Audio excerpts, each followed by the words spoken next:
जय हिंद। सूचना PhD application form की आई है उत्तर प्रदेश के जौनपुर से और यूनिवर्सिटी का नाम है वीर बहादुर सिंह पूर्वांचल विश्वविद्यालय जौनपुर, जिसको बहुत से लोग पूर्वांचल विश्वविद्यालय के नाम से भी जानते हैं, सुनते हैं और समझते हैं। इस विश्वविद्यालय में आए हैं एप्लीकेशन फॉर्म, उसकी करेंगे बातचीत करने से पहले लगभग 3 दिन पहले किसी विद्यार्थी ने मुझे एक प्रोस्पेक्टर भेजा था और एक प्रोस्पेक्टर मुझे कल रात में इस विश्वविद्यालय की वेबसाइट पर भी प्राप्त हुआ, लेकिन दोनों ही प्रोस्पेक्टर में बहुत ज़्यादा अंतर है। लेकिन 2022 के ही दोनों प्रोस्पेक्टर हैं, इस बात का ध्यान रखिएगा।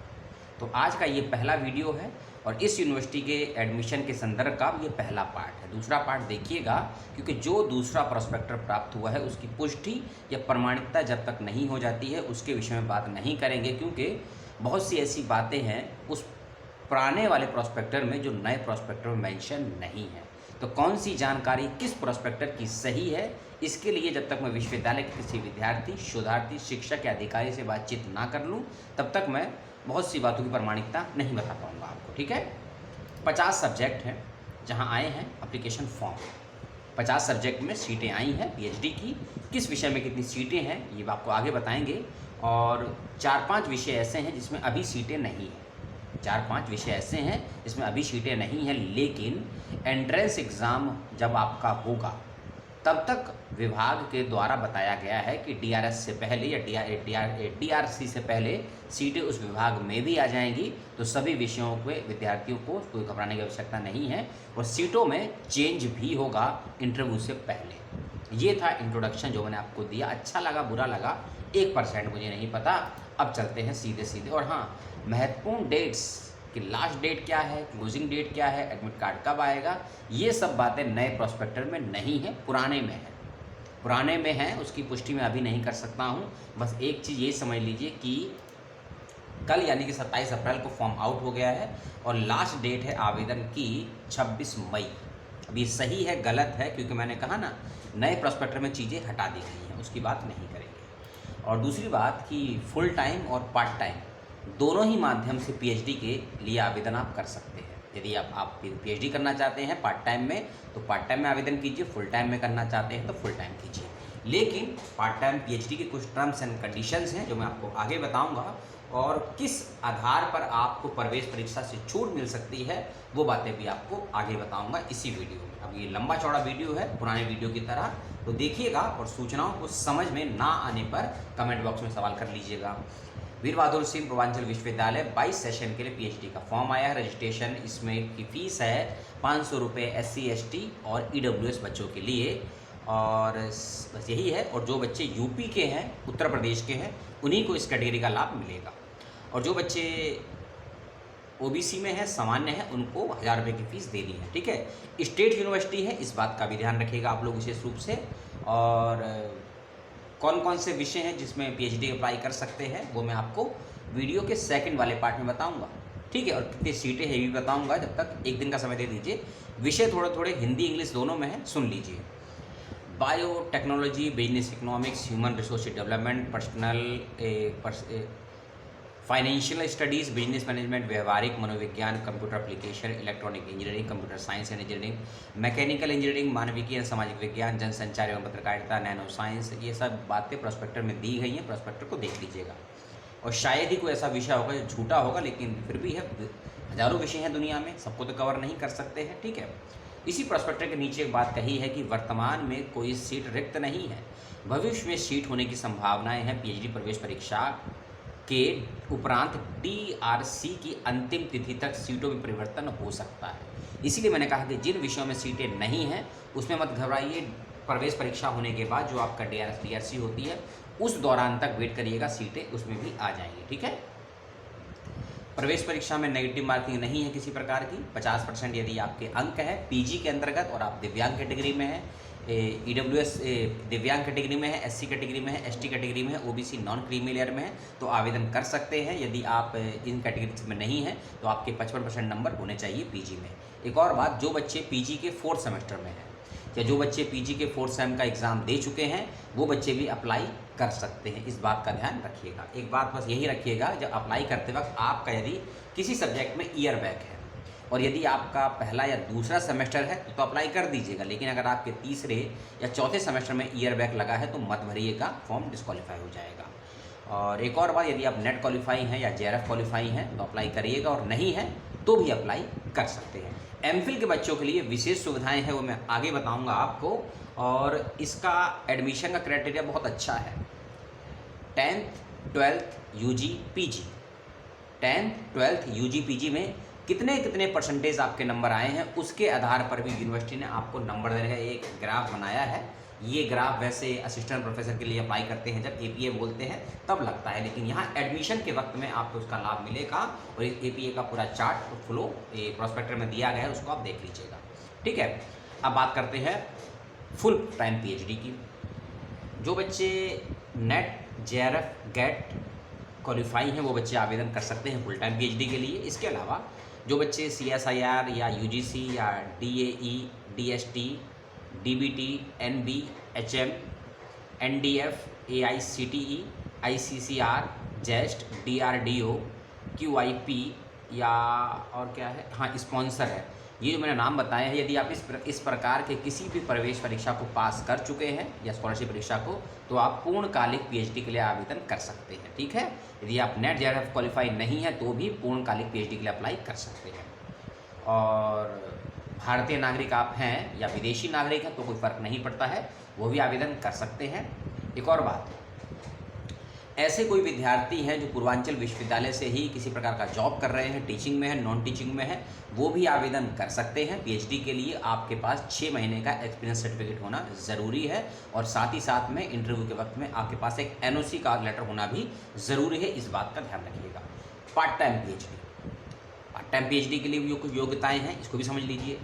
इसमें कहा गया है कि ऐसे आवेदनकर्ता जो किसी भी राजकीय या अनुदित महाविद्यालय में, किसी भी राजकीय या अनुदित महाविद्यालय में पूर्णकालिक शिक्षक के रूप में कार्यरत हैं, पार्ट टाइम नहीं है, पूर्णकालिक शिक्षक के रूप में यदि आप कार्यरत हैं किसी भी राजकीय या अनुदित महाविद्यालय में, तो ही आप पार्ट टाइम पीएचडी के लिए आवेदन कर सकते हैं। और इसमें यह भी कहा गया है कि केंद्र सरकार या उसके किसी अन्य विभाग में कम से कम लगातार 1 वर्ष की सेवा अथवा कार्य पूर्ण कर लिया, यानी कि आप किसी प्रकार के केंद्र सरकार के किसी विभाग में 1 वर्ष तक जॉब कर चुके हों, ये भी होना ज़रूरी है। अथवा नहीं, याद रखिएगा, दोनों चीज़ होनी चाहिए तो ही आवेदन करिएगा। एक और बात कही गई है कि कम से कम ऐसे आवेदनकर्ता, कम से कम जिन्होंने कर्नल या समकक्ष उसकी जो रैंक होती है, सेना में, नौसेना में, वायुसेना में एक अधिकारी के रूप में कम से कम यदि 10 वर्ष तक सेवाएं दी हैं, वो भी आवेदन कर सकते हैं पार्ट टाइम पीएचडी के लिए पूर्वांचल विश्वविद्यालय में। ठीक है, चौथी कंडीशन दी है, सार्वजनिक क्षेत्र निजी उद्यम कंपनियों जैसे बीएसई, एनएसई में एक आधिकारिक वैज्ञानिक के रूप में यदि कोई व्यक्ति 10 वर्ष या उससे अधिक के समय तक काम कर चुका है, तो ऐसे आवेदनकर्ता भी पार्ट टाइम पीएचडी के लिए आवेदन कर सकते हैं। एक और बात कही गई है कि किसी मान्यता प्राप्त संस्थान से शोध एवं विकास, जिसे R&D बोलते हैं, परियोजना में नियमित रूप से पूर्णकालिक रूप से काम कर रहे हैं, ऐसे उम्मीदवार भी इसमें आवेदन कर सकते हैं। पार्ट टाइम पीएचडी में आपके पास 6 महीने का सर्टिफिकेट होना चाहिए। ठीक है, ये सब कंडीशंस हैं। पेज नंबर 21 को, पेज नंबर 6 और 7 को आप देख लीजिएगा, डिटेल बेस में दी गई हैं। 10-12 कंडीशन है, कुछ मैंने आपको बताई। आपको 3 साल का समय दिया जाएगा पीएचडी को, 4 साल का समय दिया जाएगा पीएचडी को पूरा करने में, जो पार्ट टाइम माध्यम से करेंगे, है ना, कम से कम, और ज़्यादा से ज़्यादा 6 वर्ष का समय। और जो लोग फुल टाइम पीएचडी करेंगे उनको कम से कम 3 वर्ष और ज़्यादा से ज़्यादा 5 वर्ष का समय दिया जाएगा पीएचडी को पूर्ण करने के लिए। अब आते हैं प्रवेश परीक्षा से किस किस को छूट मिलेगी, उसकी बात कर लेते हैं। पहले ही बताया, सीट की बात इस विषय में नहीं बताऊंगा वीडियो में, अगले वीडियो में, तो वीडियो लंबा हो जाएगा, इसीलिए उस बात को छोड़ दिया है। पर एंट्रेंस की बात भी आगे करेंगे, उसके फॉर्मेट की बात भी आगे करेंगे। पहले फॉर्म भरने से पहले क्या कंडीशंस मांगी गई हैं उसको फुलफिल कर लीजिए आप लोग। प्रवेश परीक्षा किनको नहीं देनी है वही बताऊंगा, इसके अलावा कोई व्यक्ति छूट जाता है तो उनको प्रवेश परीक्षा देनी है, इस बात को समझिए। स्थायी शिक्षक जो विश्वविद्यालय परिसर या विश्वविद्यालय से संबद्ध कॉलेज में अध्यापन कर रहे हैं और अपना पर्यवेक्षक अवधि सफलतापूर्वक पूर्ण कर चुके हैं, उनको प्रवेश परीक्षा नहीं देनी है। अंतर्राष्ट्रीय विद्यार्थी यानी कि जिसे NRI बोलते हैं, उनको भी प्रवेश परीक्षा नहीं देनी है। वे सभी विद्यार्थी जिनका चयन UGC, CSIR, DST, inspire, DBT, ICAR, ICMR, DAE, ICHR और गेट जिसे बोलते हैं, एनबीएचसी, जेएसटी, आईसीसीआर, एनडीएफटी और एआईसीटीई, डीआरडीओ या भारत सरकार के किसी अन्य केंद्रीय संस्थान द्वारा जेआरएफ नेट या यूपी स्लेट की परीक्षा उत्तीर्ण कर चुके हैं और फेलोशिप नियमित रूप से प्राप्त कर रहे हैं या कर रही हैं, इनको भी प्रवेश परीक्षाएं नहीं देनी है। ठीक है, फिर से रिपीट नहीं करूंगा, वीडियो को थोड़ा सा पीछे करके देख लीजिएगा।